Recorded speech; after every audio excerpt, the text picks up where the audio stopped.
Hey guys, so it's officially wash and go season, at least in my opinion. I feel like your wash and goes just come out the best in the summertime because if you have fine hair, the humidity actually helps to give it a little bit of oomph. For me, when I do my wash and goes, I try to stick to just the summertime now.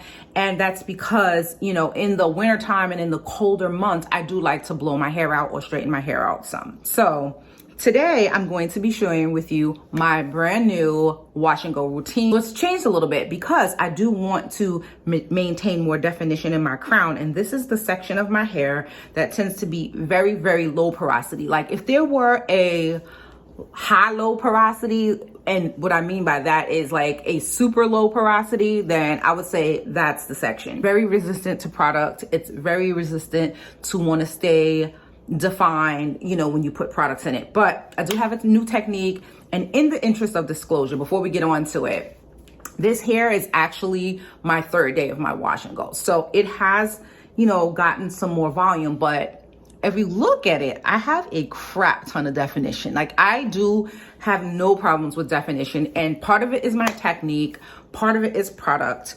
And again, this section right here is definitely technique now. So let's move on to the video where I share with you my new wash and go technique. Oh, but before you go, if you're new here, welcome to my channel, and I pray that you would hit the subscribe button and the notification bell so you can receive more videos from your girl. Let's move on to that tutorial. So here I'm just parting my hair, trying to get it to where I want it. I typically do part my hair on the side, but I'm going for a middle part this time. Also, as you can see, my hair is freshly washed. I have already put in my leave-in conditioner and my oil. Obviously, if you've been following my channel for any time, you know that I am using Ominira Naturals products now, and I'm just loving how I really maintain a lot of moisture with these products. I will leave a link to them down in the description box below, the oil that I used as well as the leave-in. Now here's where my technique has changed. You see how I'm pulling at the top of my hair? Well, I realized that in order for me to really get that part of my hair to be a little bit more defined or to stay defined a little longer, and honestly guys, it doesn't stay completely defined throughout the time that I have my wash and go because it is very low porosity, but I do manage to get a bit of a little bit longer amount of time that it stays defined than it used to. So what I do is I clip this section of my hair out of the way. Again, I said I have my leave-in, I part just that section. It's really just that section that likes to act a fool on me. So I'm clipping this section out of the way, and what I'll do is I'm going to be working the products throughout my hair, and then I'm leaving that section for last. And so one of the things that I really like is that this section of my hair is starting to maintain more length also, and I do think that's also when you concentrate more product in that section of hair, it allows it to stay moisturized longer. Because if you think about it, the sun, all of the extreme temperature, it focuses on the top of your head because that's the part that is exposed. So clipping this out the way, and I'm going to get on to applying my products.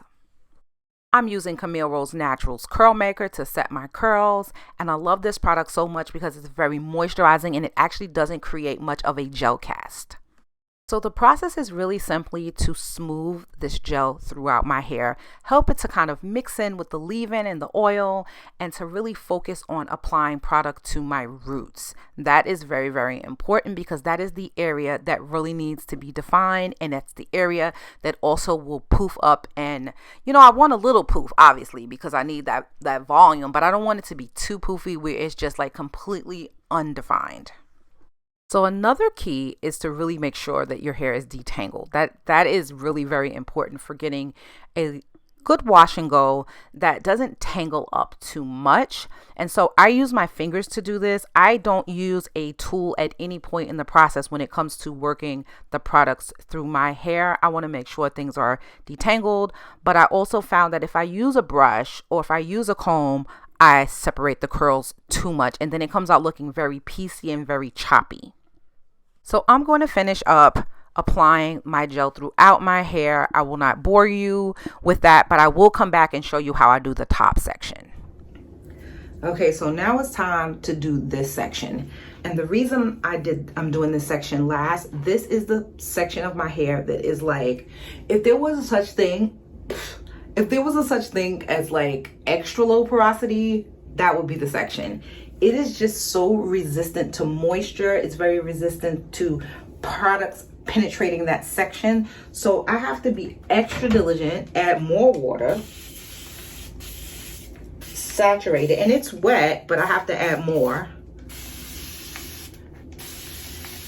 Even though I already put in the leave-in and the strengthening oil, I have to like really penetrate more oil, squeeze it into the section, and then add my gel. So I'm adding the gel to the section last. So because this contains marshmallow root and agave leaf extract, it is very moisturizing and it should penetrate the section better. I actually prefer this gel when it comes to getting more definition in my hair in this section over other gels like Eco Styler. So I'm gonna work it in. I'm putting product on the top layer and underneath. And I'm really just gonna smooth it in like I did the rest of my hair, really smoothing the product in, really working it into the roots. Extra product at the roots, because this will be the section that loses definition first. And even when I do this, it doesn't keep perfect definition, but it lasts longer than if I had it. So I'm working it through. And this is also the section that I will shingle. Shingling helps the curls last much longer and be more defined.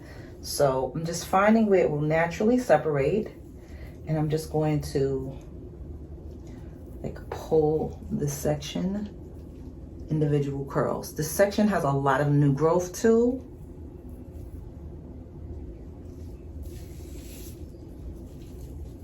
I really want to saturate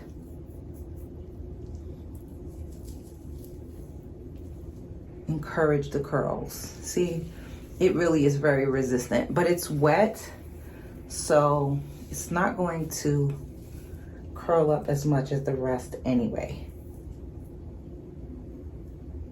Shingling takes an awful long time, and so I'm kind of like loosely shingling. I'm not really doing it to completeness, and I would never do my whole head. It just takes entirely too long.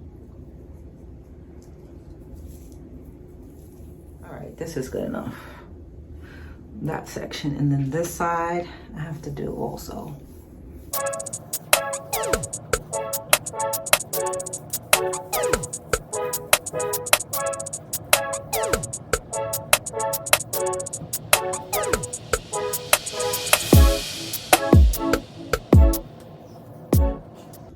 Okay, so that is it for product application. As you can see, it's starting to dry and shrink up. This side is a little bit longer right now because I applied product to this side last. This side is starting to shrink up. I'm not going to use like a diffuser or anything like that. I usually just air dry my hair. For one, I don't have a diffuser anymore. And for two, I just really prefer when it dries naturally, and then I can stretch it with either my Revere or with banding. I think I'm gonna do banding this time just so I don't have to pull out the dryer, but this is how I set my wash and go now so that I have uber definition, and I will be back with the photos at the end of my dry hair results. Thanks so much for watching. I'll catch you in the next video. Please give this video a big thumbs up if you liked it. God bless you so much.